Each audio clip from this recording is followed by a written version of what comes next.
3,400에 낙찰을 받고 네. 1,000에 23. 3,400짜리인데 보증금 1,000이 세팅이 되면 투자금이 풀피가 될 것 같은데. 그쵸.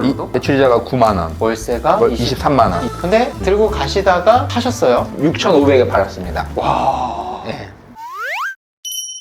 안녕하세요. 네, 안녕하십니까. 제 옆에는 또 에릭님을 모셨습니다. 네. 지난 영상에서 에릭님의 투자 마인드랄지 어떤 투자를 해오셨는지에 대해서 얘기를 좀 들어봤고 사람들이 궁금해 하실 거예요. 그래서 뭘 해서 얼마를 벌었냐 이게 항상 중요하시거든요. 그쵸. 근데 보통 사람들은 네. 반지하 빌라 하면 야 그거 매도 절대 안 돼. 재개발 될 때까지 들고 가야 된다 뭐 이런 네, 느낌이거든요. 실제로 제가 알기로 반지하를 네. 이제 경매로 사셔서 매도까지 그쵸. 하신 경험이 있어서 제가 그걸 네. 좀 부탁을 드렸고 어떤 물건인지 좀 네. 간략하게 같이 보면서 좀 설명을 부탁드립니다. 그때 당시 제가 계양구 작전동에 살고 있었는데요. 네. 생활 반경 내 물건들을 네. 좋아하고요. 네. 작전동에 있는 대원빌라 B-죠, 지하. 2012년도에 최저가 2,300만 원에 나온 걸 네. 5명에서 3,400. 3,400만 네. 원. 그때 당시 이렇게 외벽도 네.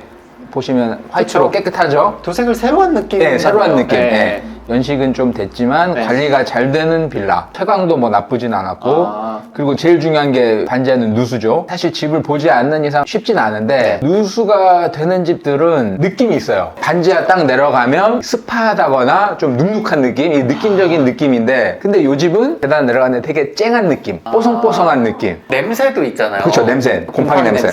그런 것도 없었고. 없었고 그런 느낌에 이제 해야겠다. 네. 그래서 받은 거죠. 우리가 위치는 어때요? 네, 위치. 지도 한번 볼까요? 네. 작전역까지 작전- 한 10분? 그렇죠. 걸어서 10분 정도 걸리고요. 네. 또 반지하를 중요시 봐야 되는 게 또 너무 대로변이면 먼지가 들어요. 차량 먼지. 네. 살짝 이면이지만 대로에서 가까운 이면. 살짝 꺾인 이면으로 해서 이제 제가 낙찰을 받은 거고요. 낙찰 받고 갔는데 너무 쨍한 그런 빌라였습니다. 네. 권리 분석이 어떻게 되죠? 채무자가 살고 네, 있어요. 채무자가 살고 있었고요. 애초부터 사서 뭔가 재개발을 노리고 들어가신 아니요, 건가요? 그런 건 아니고 월세 네. 받으려고 처음에 샀어요. 3,400에 낙찰을 받고 네. 1,000에 23. 3,400짜리인데 보증금 1,000이 세팅이 되면 투자금이 풀피가 될 것 같은데. 그쵸. 그걸로도? 대출을 제가 2,500 받았거든요. 그래서 뭐 거의 무피? 뒷보수도 무피. 거의 없었어요. 대출이자가 9만 원. 월세가 23만 원. 23만 원. 네. 그러니까 뭐 팔 이유가 없는 거죠. 근데 들고 가시다가 하셨어요. 6,500에 팔았습니다. 와. 네. 아니 근데, 이게 네. 3,400에 받았는데 네. 들어간 돈 하나 없이 6,500. 진짜 근본적인 질문. 반지하를 어떻게 팔아요? 누가 사요?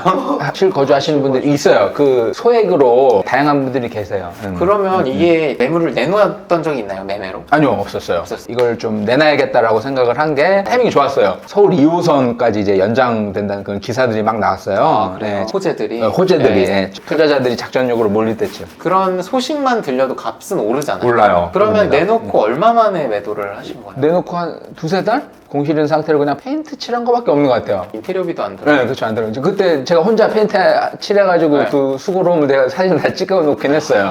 네, 혼자 그때 추운 겨울날이었어요. 와이프도 안 도와주고. 뼈에 사무친 네. 한마디였다. LED 전등도 제가 갈았던 것 같아요. 저도 반지하 빌라 세를 놓으면서 나이 드신 아주머니였는데 월세가 밀리면 어떨까 그렇게 생각을 했는데 진짜 단 한 번도 월세 밀린 적 한 번도 없었고요. 날짜 어긴 적도 한 번도 없었어요. 집도 너무 깨끗하게 쓰시고 또 반지하인데 정말 해가 잘 들어오고 쨍쨍해서 누수나 그런 문제가 하나도 없었고 뽀송뽀송한 집. 반지하도 잘 고르면 이렇게 싸고 좋은 집을 구할 수 있다. 작년인가 태풍이 그렇죠. 이제 크게 오고 나서 반지하를 뭐 국가 차원에서 그렇죠, 없애겠다 없앴다. 이런 얘기를 들었는데 혹시 그거에 대한 생각이나 어떻게 좀 보시는지. 재개발 예정지라거나 개발 계획이 확정된 곳 아니라면 저도 좀 피하고는 싶어요. 요즘에 뭐 전세제도라든지 대출이 워낙 잘 되다 보니까 굳이 그 돈 주고 반지하 갈 바에 지상층 맞아요, 갈 수 있거든요. 네. 그래서 요즘엔 조금 저도 회의시하는 그 느낌이고요. 예. 당시에 네네. 뭐 반지하를 보실 때 뭔가 지상층이랑 차별화돼서 좀 다르게 조사하셨던 부분이 있으실까요? 지상층으로 그때 비슷하게 나온 게 네. 8천, 9천이었고 네. 50% 이하로 아. 보면은 승산이 있겠다라고 해서 받은 거고 네. 그리고 건물 면적도 좀 주의 깊게 봤는데 방 3개였어요. 전용 12평 정도 됐는데 방이 3개로 확인을 했기 때문에 네. 지하층에 방 3개고 4천 미만이면 네. 그리고 인천이고 서울 출퇴근이 가능한 지역이라 충분히 수요는 있다고 보고 이렇게 절반 이하로 봤던 것 같아요. 아, 그러면 당시에도 반지하 실거래를 좀 비슷한 걸로 봤을 때 뭐 네네. 5천 그렇죠, 정도의 5천 미만. 뭐 있었나요? 실거래가 당시에도? 실거래도 빌라도 4,500인가 보고 4,500. 들어간 것 같아요. 만약에 재개발 예정지가 확정돼 있거나 구역 내에 있는 빌라라면 모르겠는데 그렇지 않고 소문만 듣고 하기에는 좀 투자금이 뭐 얼마가 됐든 묶일 수 있는 좀 리스크는 있는 것 같아요. 요즘 시대에는 반지하가. 매도를 할 때 에릭님만의 노하우. 저는 무조건 가격으로 그때 당시 한 8천, 9천 받을 수 있었는데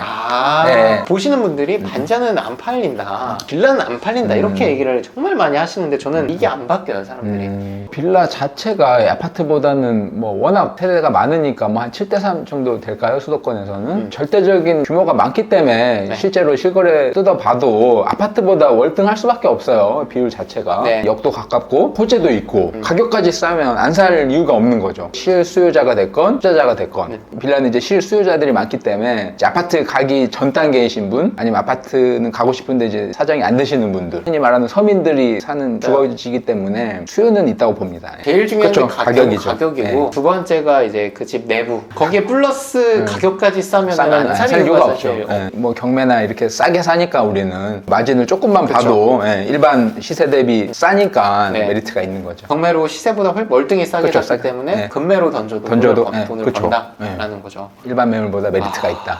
그래서 여기까지 이제 저희 에릭님의 반지하층 낙찰받고 매도하신 사례를 살펴봤고 사실 간단한 거예요. 그렇죠. 가격을 간단하게 싸게 싸게 받아서 받아서, 예. 갖고 있다가 적정한 타이밍 호재가 나올 때 그때 사는 게 아니라 네. 하는 거죠. 그렇죠. 투자자는 좋은 때 사서 진짜 좋은 때 네, 하신 것 맞습니다. 같습니다. 좋습니다. 오늘도 좋은 인사이트 나눠주셔서 감사드리고 다음 시간에 이제 또 특수 물건 또 소개로 찾아뵙겠습니다. 네, 고생 고맙습니다. 많으셨습니다. 네. 네.